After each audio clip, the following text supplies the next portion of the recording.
निर्णय 2014 में किया है।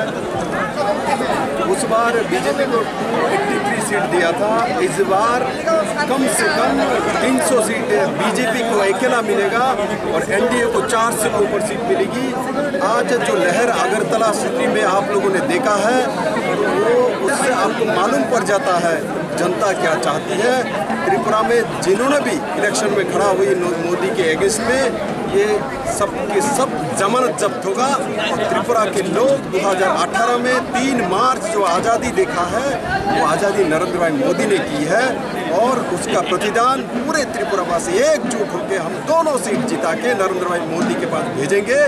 और त्रिपुरा को जो उन्होंने मुक्ति दिलवाया था, उस दिशा में उनका जो सपना है कि त्रिपुरा को मॉडल स्टेट बनाना है, देश को नया भारत बनाना है, वो दोनों काम में त्रिपुरा के दोनों एमपी चुन के जाएंगे और नरेंद्र भाई मोदी जी के साथ वहाँ काम करेंगे और त्रिपुरा के डेवलपमेंट के लिए पार्लियामेंट में उठाएंगे और त्रिपुरा को एक मॉडल स्टेट बनाएंगे।